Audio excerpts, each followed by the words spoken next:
Good afternoon. This is Akashvani and I am Valsa Williams with the Midday News.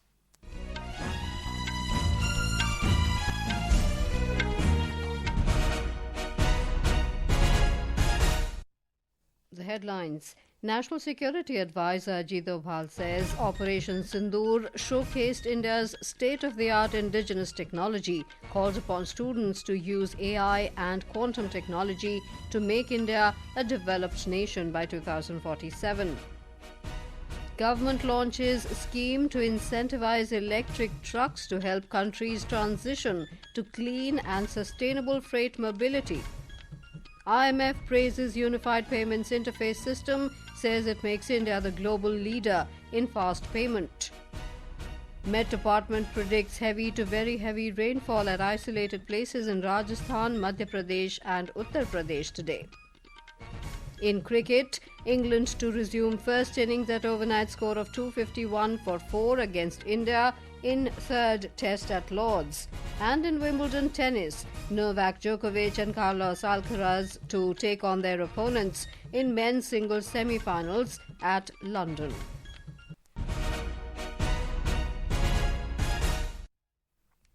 National Security Advisor Ajit Doval has said that India was able to succeed in Operation Sindoor by using indigenous technology, thereby hitting 9 or 10 targets crisscrossing Pakistan in 28 minutes. In his speech at the 62nd convocation of IIT Madras today, he said the Indian military had state-of-the-art indigenous technology like BrahMos, integrated air command systems and radars in the battlefield during Operation Sindoor. 13 air bases of Pakistan now before 10th May and after 10th May. Whether it was in Sargodha or it was in Rahim Yar Khan or it was in Chaklala or it was in Rawalpindi, including the Bellary where they have got the AVAX, the avoidance control system. Now, I'm not telling any of this thing. I'm only telling what the foreign media on the basis of the imageries have put the images in. So we're very able to achieve. We are capable of doing that. The National Security Advisor said this is a period in 1,000 years and the youth of the country cannot afford to miss it. He called upon the students and the youth to make the country a developed state in 2047 by inventing technologies using resources including rare earth minerals, artificial intelligence and quantum computing. This is the spirit that I want each one of you to go. Will you have that passion for your nation? Is it something that you realize it a little too late? Or you will realize in 2025 that you have to take the country in 2047? Make it a proud country, a major power in military terms, in economic terms, in science and technology, and everything and every area of the human activity. If you can manage your time, you can manage your energy, and you can manage your mind and spirit, you can achieve it. Heavy Industries Minister H.D. Kumaraswamy today launched a scheme to incentivize electric trucks, e-trucks, under the PM E-Drive scheme. This is the first time that the government has launched support for electric trucks to help the country's transition to clean and sustainable freight mobility. Speaking on the occasion, H.D. Kumaraswamy said a dedicated provision has been made to reserve incentives for approximately 1,100 e-trucks registered in Delhi with an outlay of 100 crore rupees. He said the scheme provides financial incentives for N2 and N3 category e-trucks with demand incentives ranging up to 9.6 lakh rupees depending on the gross vehicle weight. We have a report. The scheme is a strategic move to support India's commitment to reducing vehicular emissions and achieving its net zero 2070 goals. To ensure the reliability of electrical trucks, manufacturers will provide a comprehensive warranty and scrapping old polluting trucks is a mandatory to avail incentives. The scheme also aimed to support the development of around 5,600 e-trucks, promoting indigenous manufacturing and reducing logistic cost and carbon footprint. To ensure the reliability of electrical trucks, the manufacturers will provide a comprehensive manufacturer's backed warranty. This will include a 5-year or 500,000 kilometer warranty for the battery. With Priya Mondal, Sanjeev Jasrotia, Akashvani News, Delhi. The Ministry of Electronics and Information Technology today launched a white paper titled Transitioning to Quantum Cyber Readiness in New Delhi. The white paper is a valuable guide for organizations from across sectors to begin their quantum-safe migration and prepare for quantum readiness. It also recommends practical approaches for integrating new security protocols into existing frameworks while maintaining compliance and operational continuity. An International Monetary Fund (IMF) note has said that India is making faster payments than any other country in the world because of massive adoption of Unified Payments Interface (UPI). According to the note titled Growing Retail Digital Payments, the Value of Interoperability, the UPI has transformed the digital payments landscape in India. It remarked that since its launch in 2016, UPI now processes more than 18 billion transactions per month. UPI is an instant payments platform built over the Immediate Payment Service (IMPS) infrastructure. The Indian Railways has signed a Memorandum of Understanding with the Dedicated Freight Corridor Corporation of India Limited for the installation of Machine Vision-Based Inspection System (MVIS) to boost train safety. MVIS is a modern artificial intelligence and machine learning-based technology solution that captures high-resolution images of the undergear of moving trains and automatically detects any hanging, loose or missing components. On detecting anomalies, the system generates real-time alerts to facilitate prompt response and preventive action.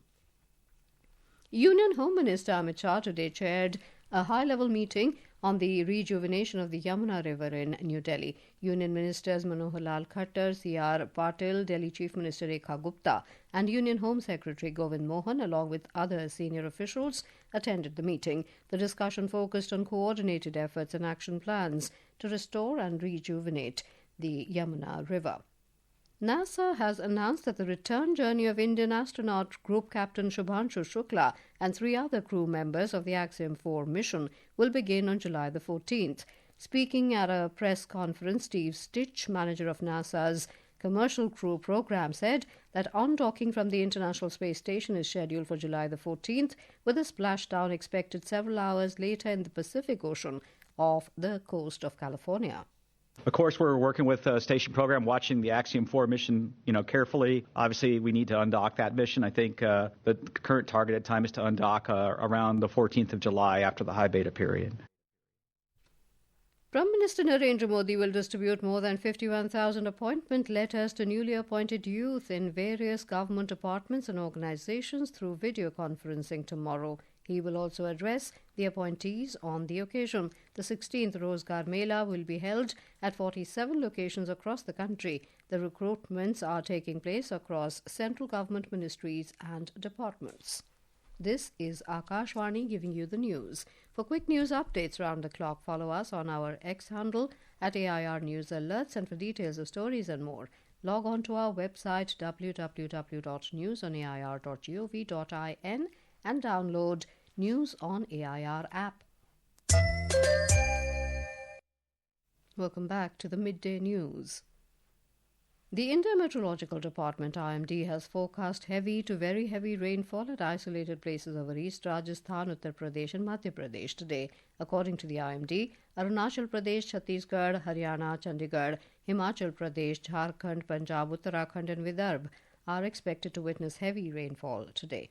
The Met Department predicted light to moderate rainfall conditions over the northeast, west, east and central parts of the country during the next 7 days. Several regions of Himachal Pradesh have been experiencing intense monsoon rainfall since last night. The Met Department has issued a heavy rain alert for most parts of the state today as well. An orange alert has been issued for July the 13th for heavy to very heavy rainfall, while a yellow alert remains in effect until July the 17th.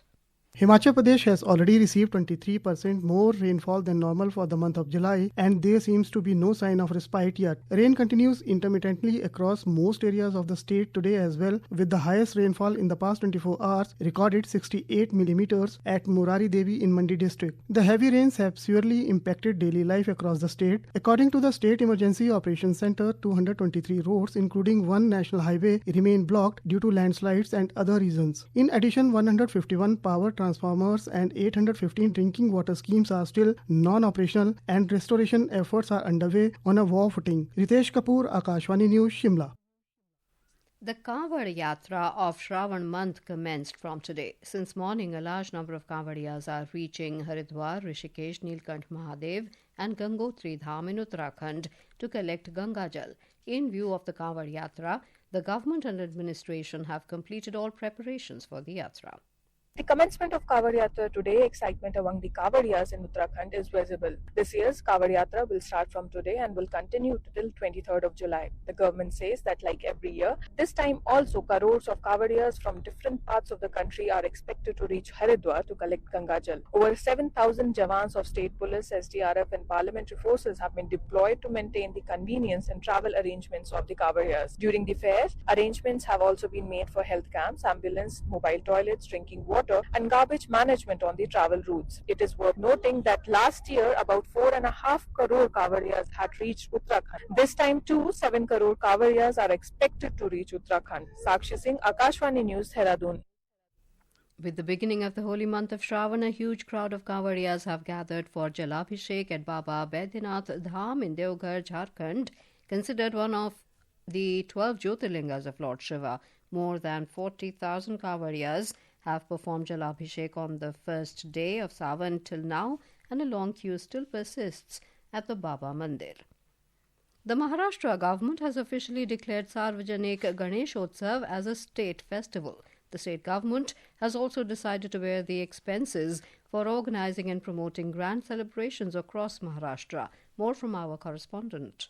Cultural Affairs Minister of Maharashtra Ashish Shelar announced in the State Legislative Assembly yesterday that Sarvajanik Ganeshotsav will be officially recognized as a state festival. He stated that the state government will cover the expenses for organizing and promoting grand celebrations across Maharashtra. Mr. Shelar highlighted that the festival symbolizes social unity, nationalism, spirit of freedom, self-respect and pride in the Marathi language. This year, the 10-day Ganeshotsav will begin on 27th of August.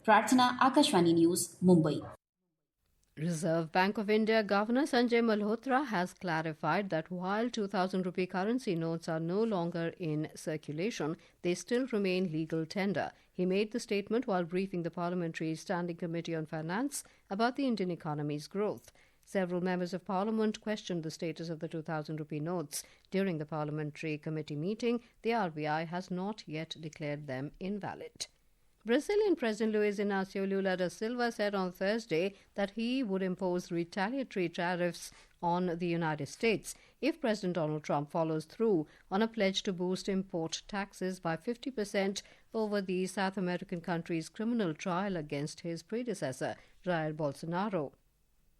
In cricket, hosts England will resume their first innings play today at the overnight score of 251 for 4 against India on day 2 of the third test of the Anderson Tendulkar Trophy at Lord's. The match will start at 3:30 p.m. Indian Standard Time. England ended day 1 yesterday on a strong position, with Joe Root unbeaten on 99 and Ben Stokes on 39 at the crease at stumps. For India, the bowlers maintained discipline on a slow surface, with Ravindra Jadeja and Jasprit Bumrah scalping 1 wicket each.